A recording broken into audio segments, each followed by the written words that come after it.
Hello everyone, this is Evan, and today guys I'm going to be doing my Gholdengo EX Masterclass video.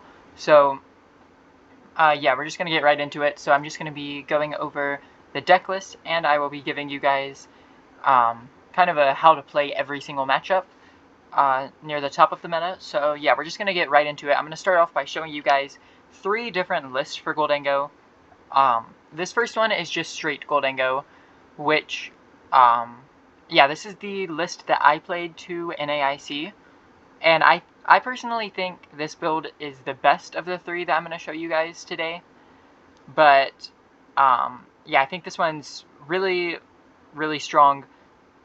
My main idea with this list was I just tried to max out the consistency cards, like playing 4 Ciphers, 3 Gears, and then of course the standard consistency counts like 4 Poffins, 2 Nest Ball, 2 Ultra Ball, 2 Evo. So just trying to max out the consistency here. I wasn't trying to play Dracloaks or anything because I didn't actually think that the extra draw support was really needed, because this build can pretty much Cipher every single turn past turn 1. You can either Arven or Cipher because, you know, you have like 3 gears. So yeah, I think this list overall is probably the best way to play the deck right now. The one thing I would change from this list would be cutting a League HQ for a Rigid Band, most likely. But yeah, this is also the list that I'm gonna be like using for the rest of the guide for like specific matchups. So yeah, I'm kind of just assuming you're playing the matchup from this list, if that makes sense. So our second list here is going to be the Dragapult Gholdengo. I believe this list got top 64 at NAIC, and overall, I was considering the Dragapult build, but I didn't really think you needed the extra draw support. This list is just trying to play the Dragapult line, really just so you have the Dracloaks as an extra draw engine alongside the Gholdengo, but the Dragapult can certainly come up as a secondary attacker, but it's not that often you actually use it. But yeah, I actually wasn't a huge fan of this build just because you're playing less consistency cards for, yeah, you're sacrificing the consistency cards for the extra draw support, which I didn't think the extra draw was needed that much if you can set up, because realistically, the games that you set up 3 to 4 Gholdengos with my list, you should be winning a lot of them, especially if you're just ciphering every turn.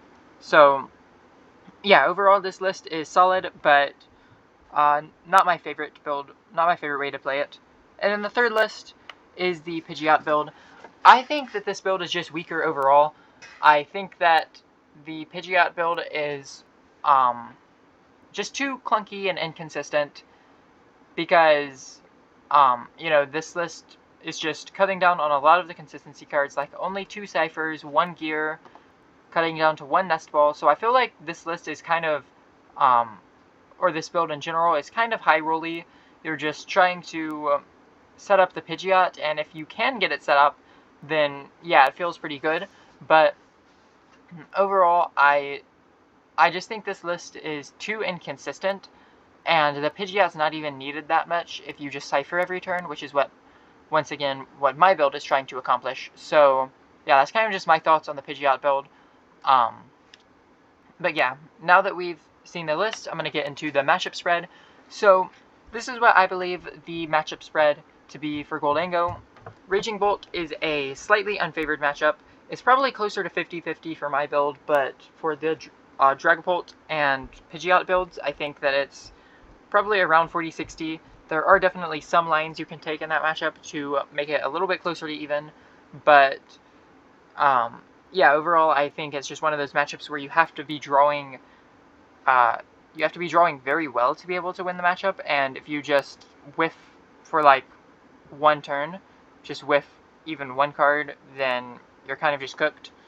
Gardevoir is a relatively favored matchup. Yeah, it's a pretty good matchup with Jamming Tower and Monkey Dory, as well as Picnic Basket. The Grimmsnarl matchup is also relatively favored if you can set up, and if you don't have to put too many Gholdengos down. Dragapult Charizard, this matchup kind of just depends on if they play the Chi-Yu or not. If they do not play Chi-Yu, it's a very favored matchup. If they do play the Chi-Yu, it's unfavored. So it kind of just depends on if they're playing that one of Tech card.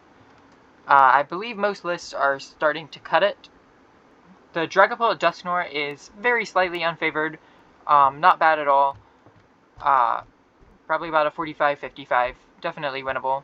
Flareon is close to an auto loss, but if you play Rigid Band, it's a lot closer to even. That one card really helps the matchup quite a bit. Straight Bolt is one of the best matchups. Joltik Box is pretty even, and then Toedscruel is also a slightly unfavored. So now I'm going to be getting into the specific matchups. I'm going to start off with Raging Bolt here.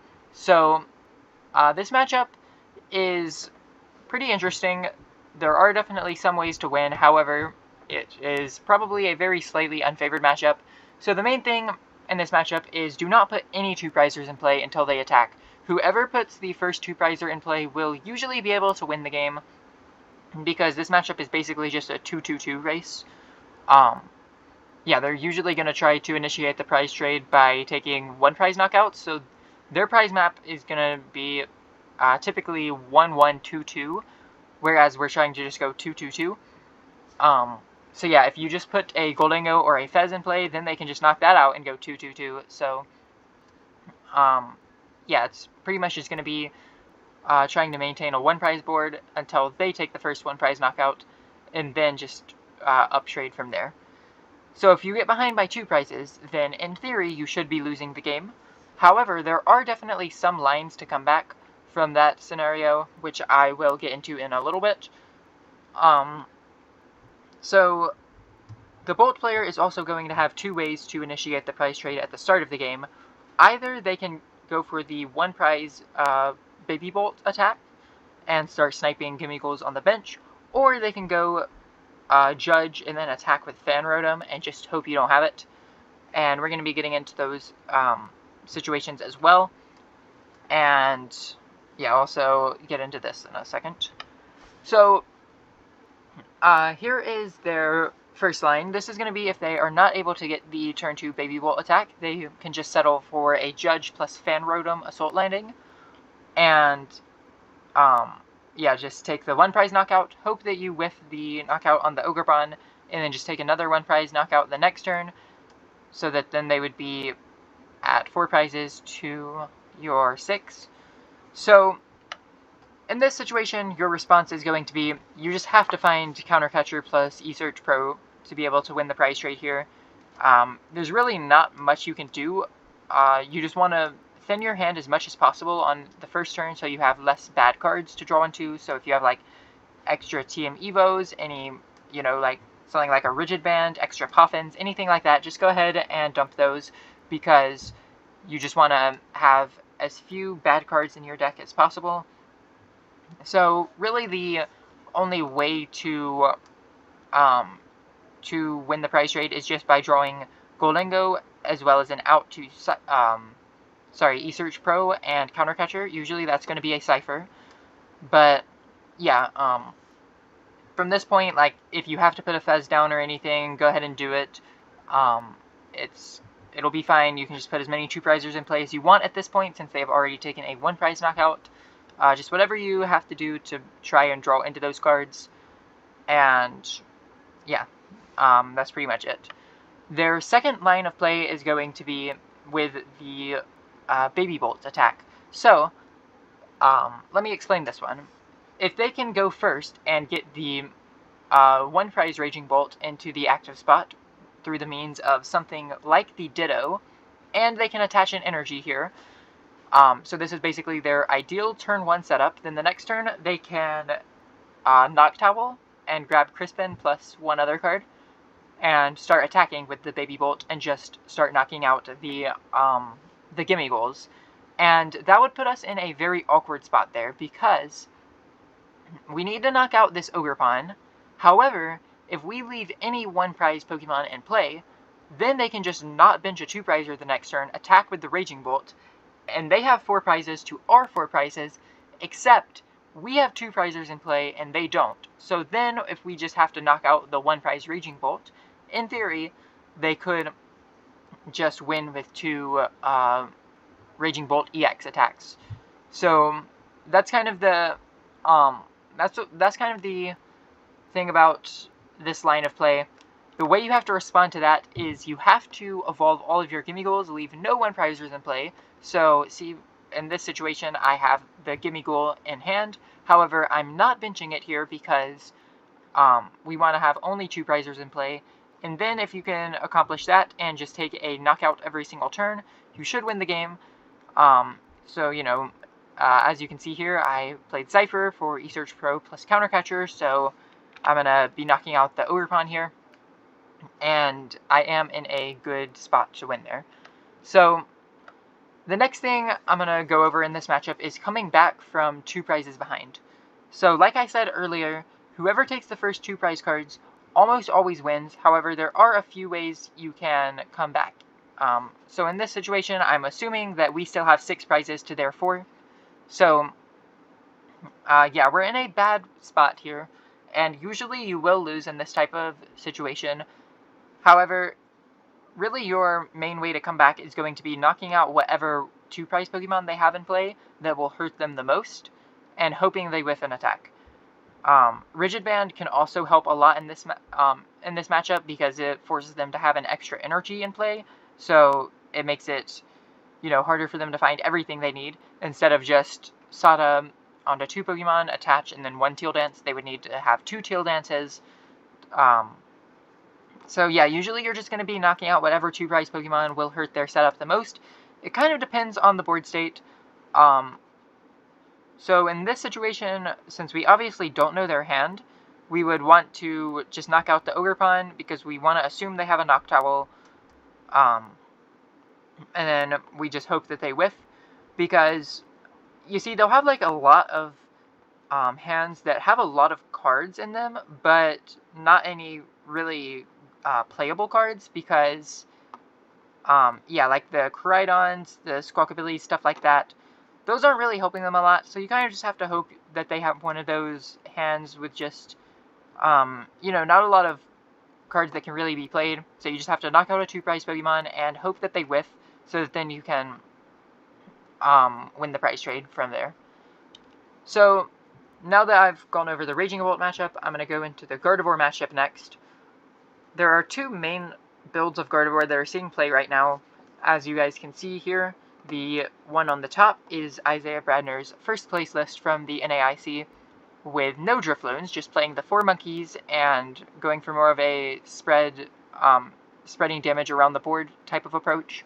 And then the bottom list here is Riley McKay's second list from NAIC, that is playing the Drifloons and the Charms, and just wanting to have that, you know, potential to hit big numbers. So I'm going to be going over both of these. So these are kind of just some notes for the matchup in general, but I'm just going to skip over these and yeah, go into the specific builds of the deck. So first of all, against the Bradner build, playing conservatively is key. Their main win condition is going to be spamming Monkey Dories to confuse you, hoping that you can flip enough tails to whiff enough attacks, basically, and then they'll just spread damage across the board and try to knock out multiple Gholdengos at once, and then likely finish the game with something like the Bravery Charm Scream Tail. So basically, you just have to make sure they can never take 4 prizes in one turn. That's going to be what they're going to try to do. They'll try to rack up enough damage on your board so that then they can take a knockout with the Adrenabrain and then attack with something like the Gardevoir EX. So that's the situation you want to avoid. So the way you avoid that is playing conservatively. Don't take unnecessary risks. Like, one risk that can be very tempting is if you have a confused Gholdengo and you have a choice between playing Turo to get out of the confusion, or you can boss a 2 prizer and flip for it. You almost always want to just play the Turo and take just the 1 prize knockout, because taking unnecessary risks with the coin flips is usually how you're going to put yourself in a rough spot. However, don't be afraid to flip for a 1 prize knockout if it is absolutely necessary. If you have no way to heal the confusion, you can just flip for the knockout and hope you hit heads. It's better than not taking than not using an attack at all. Usually you often will have to flip one time in a game, and if you flip tails, it's not the end of the world. It's definitely worth the risk if you have no other options. Monkey and Picnic Basket also can help heal your board a little bit to make it harder for them to actually spread damage around the board with Munkidori. And yeah, I think that this build overall is more favored than the Drifloon build. So now I have a few board states. This is going to be like your worst case scenario here. So yeah, like if they have something that looks like this, like just assume that I'm taking knockouts here and have like an energy attached or something. But if they're able to, let's say, Adrena Brain this Gholdengo and then knock out this Gholdengo with Gardevoir to take 4 prizes, you usually just lose in that scenario, because then they can go for the Bravery Charm Bravery Charm Screamtail to knock out your last Gholdengo. So that's what you're trying to avoid here. You can typically do that by having a board state similar to this one. So, you know, we have a lot of damage here, but we have ways to heal it. So we have the Picnic Basket in hand, of course the Munkidori. So yeah, another thing about the Munkidori is you usually don't want to leave damage on their board. You want to at least make them accelerate the energies with Psychic Embrace to be able to activate their own Adrena Brains. So if you use Monkey, you typically just want to put it on their active and knock out the active just to get the damage off the board entirely. The more damage on the board, the better it is for them. So yeah, you're just trying to keep as much damage as possible off of the board. Now, against the Drifloon build, this one is closer to even against a really good Gardevoir player, because the Drifloon gives them the potential to uptrade into your Gholdengos. Now, if they go for a Bravery Charm Drifloon play at some point in the mid-game, you can take a free knockout on the Drifloon with Jamming Tower. However, they definitely have some lines they can take to deny the Jamming Tower knockout by avoiding using the Drifloon until the very end of the game. So, really your main strategy in this matchup, just set up multiple Gholdengos, and whenever possible, you want to be able to knock out a Gardevoir EX,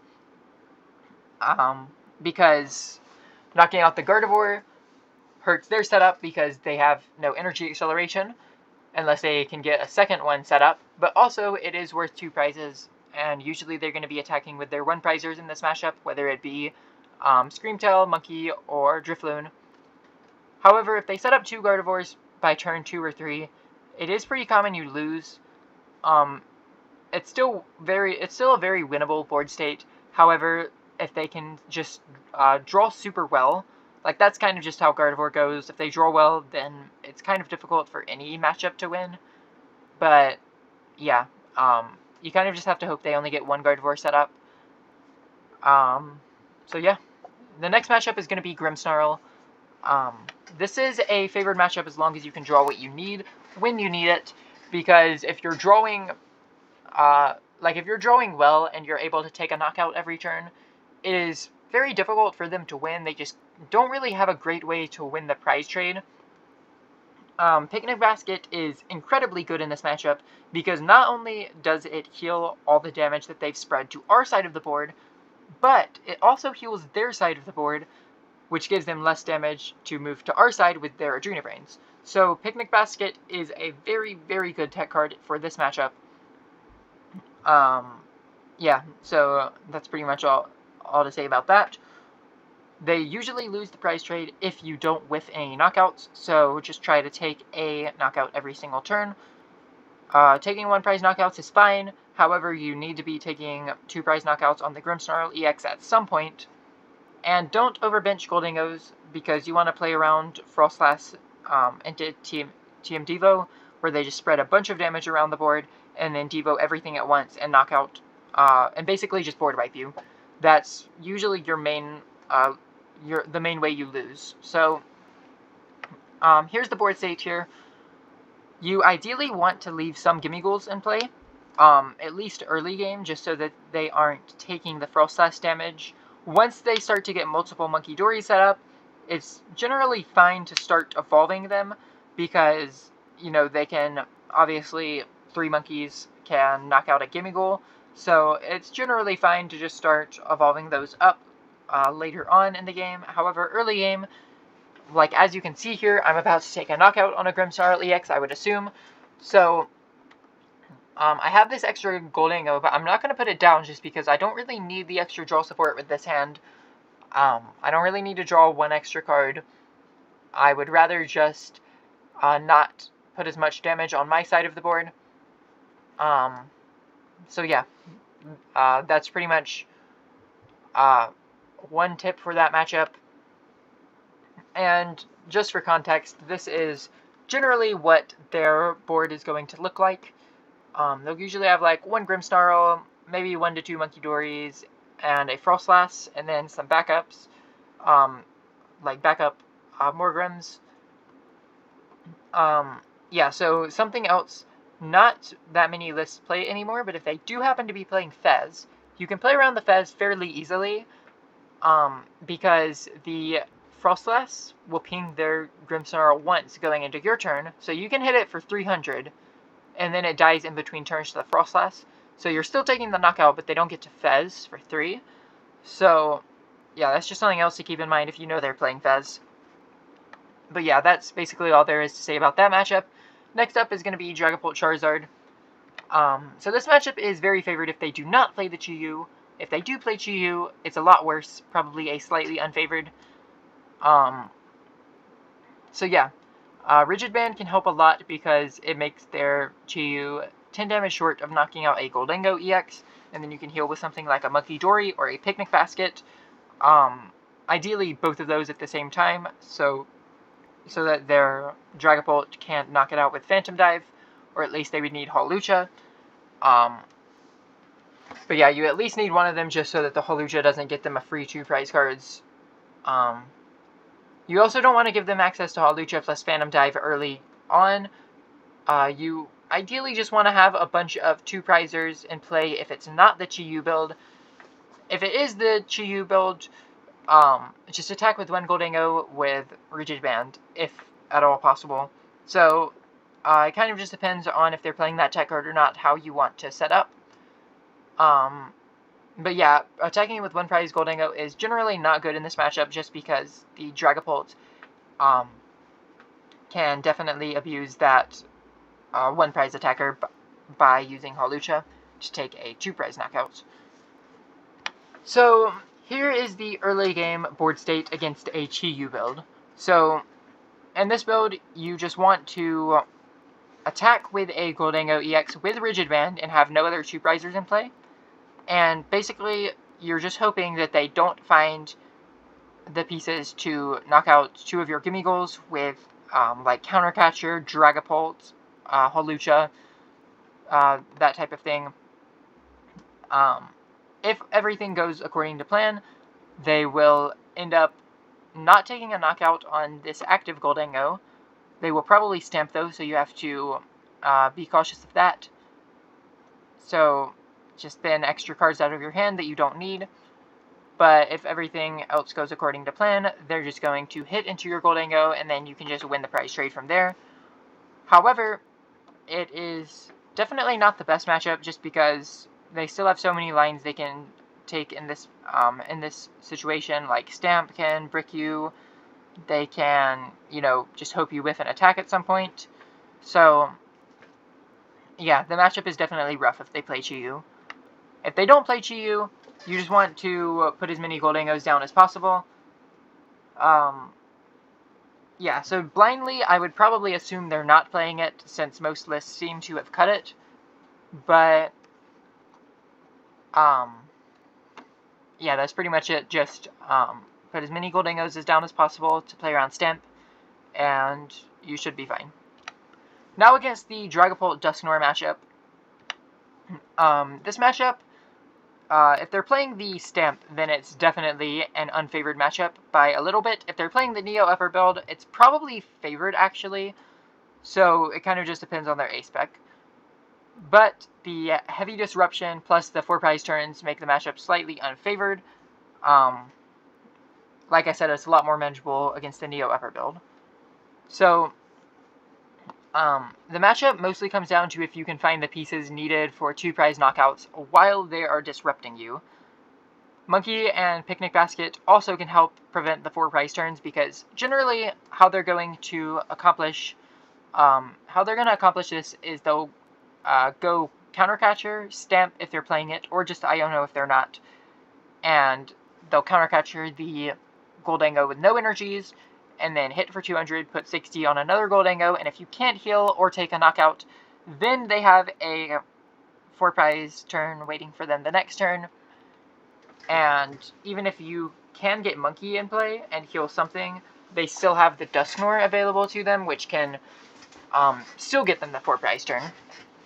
Yeah, if they're playing Stamp, and you know they're playing Stamp, don't attack until you have Monkey and 1 to 2 Gholdengos with energies attached, because, yeah, usually they're not going to be doing much early game. They're just going to be sitting behind Badoo, hoping to hinder your setup while they get multiple Dracloaks down, put a lot of energies on their board slowly, and then they'll either you'll initiate the prize trade or they do.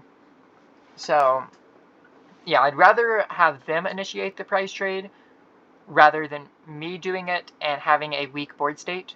So here's kind of when to know when you should attack.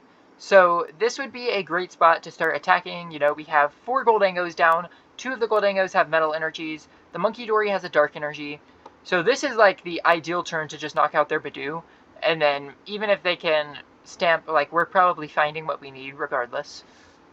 However, I understand that this is not very realistic most games. This is just the best case scenario. So usually you're fine to start attacking if you have 2 to 3 Gholdengos down and a Monkey, and at least 1 Gholdengo has an energy, and then the Monkey Dory also has a dark energy. So this is your first losing position if they, yeah, so like if they can hit for 200 on this one and 60 here. So this is basically, right here I basically just assumed that I got stamped here. I can draw up to 6 in my hand with the 2 coin bonuses plus draw for turn. And I don't really have much of anything good in this hand, so if I just pass here, I probably lose if they can hit the Gust.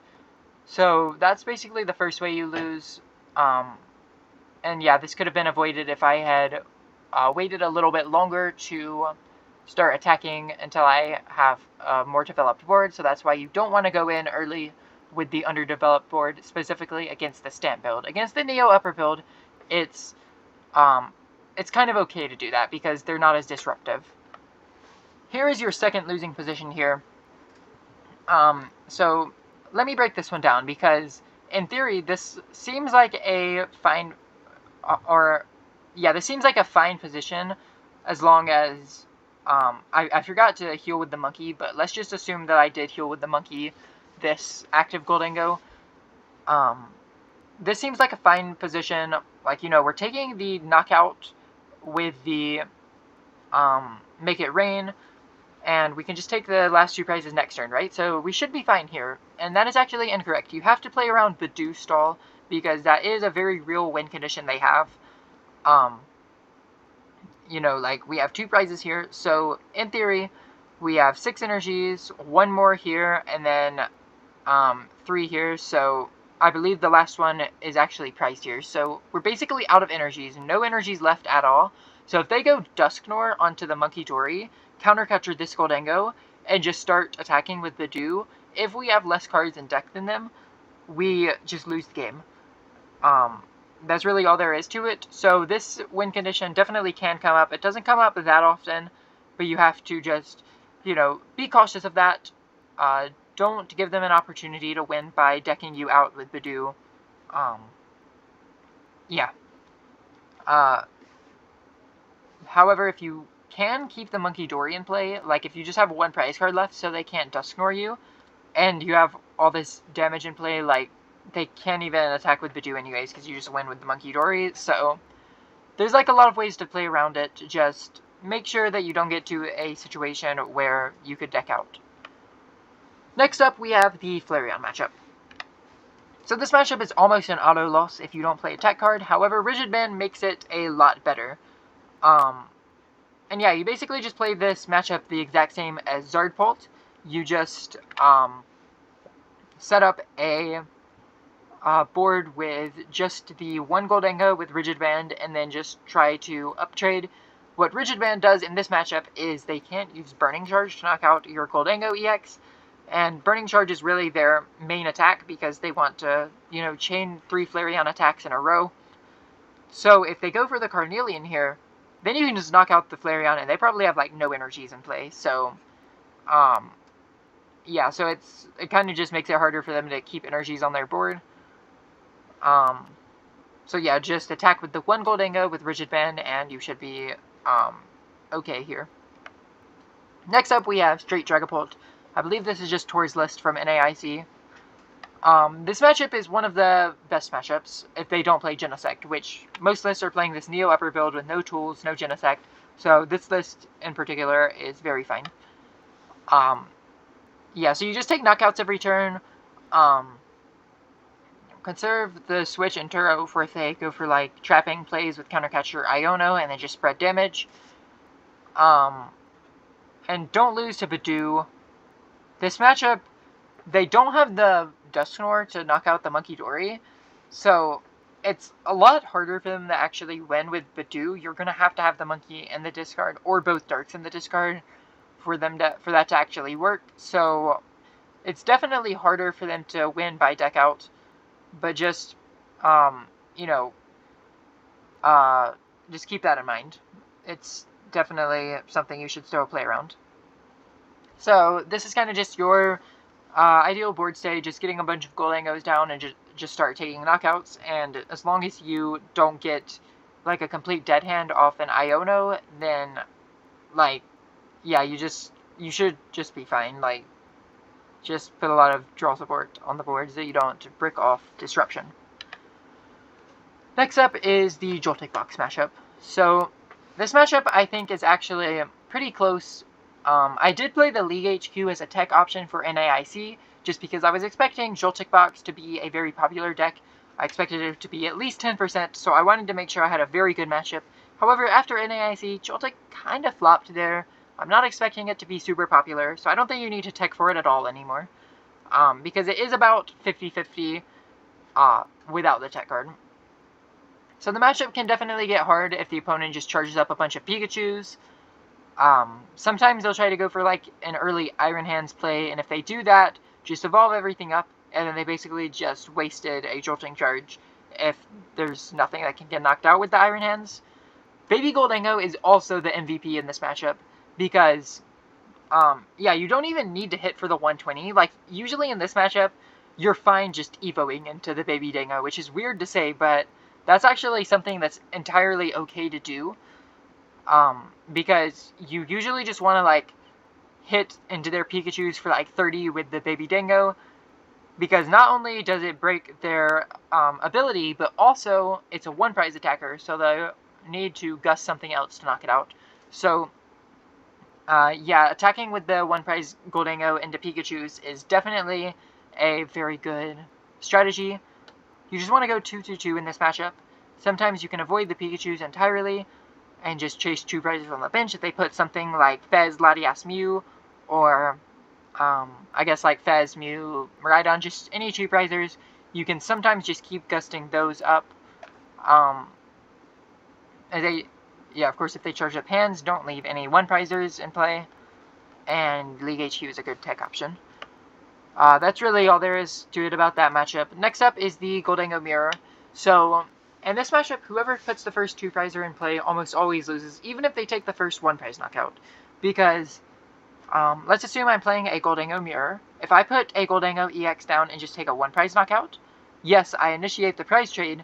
However, they can just go take a 2-prize knockout on my Gholdengo, I take a 2-prize, they take 2 prizes, I take 2 prizes, I have 1 prize to their 2, and they just win the next turn. So, for this reason, you have to attack with a 1-prize board state, and that leads us into being a pretty favored matchup into the Dragapult and Pidgeot builds, because they don't really have any efficient 1-prize attackers. The Dragapult build is going to just try to charge up a Dragapult and start attacking with that. And then the Pidgeot build is going to have to use like Mind Bend on a Munkidori. So these attackers are inefficient because A, they take 2 energies, and B, they, well, in the case of Munkidori, it doesn't knock out a Gimmighoul. So for that reason, we are relatively favored because of the one prize Gholdengo. You can just, have a board state like this, where you can just attack with the one prize Gholdengo, take a one prize knockout, and have a few Gimmighouls in play. And really their best scenario here is to knock out a Gimmighoul, in which case we can evolve the other Gimmighoul, and then evolve to Gholdengo, use something like Cypher for the eSearch Pro, and then like a Night Stretcher or something, and just try to trade 2 prizes every turn. And then the last matchup I'm going to go over is Toedscruel. I didn't really go into too much detail with this matchup because it is admittedly a matchup I have not played that much. It's unfavored because Baby Toedscruel blocks your superior energy retrieval. So yeah, if they draw perfectly, you just lose. You basically need to draw. You need to have them draw suboptimally at some point in the game, because, yeah, they have to whiff something at some point. You just chase the Baby Toedscruel continuously. They only play 2 rods, so just hope that they whiff the rod at some point. And there you have it, guys. That's the end of the guide. I hope you guys enjoyed this. Now, if you watched all the way to the end and you liked what you saw, I really would appreciate it if you liked and subscribed. That is totally up to you if you want to or not. However, this guide did take quite a bit of time to complete. And also, I feel like there's a lot of guides similar to this for like other archetypes and whatnot that cost quite a bit of money on Metafy. And I feel like this guide is similar to those. However, it was free, so maybe not as high quality, but yeah, I still put a lot of time and effort into this. And yeah, just thank you guys for watching. Let me know in the comments if you liked it, and I'll see you guys next time.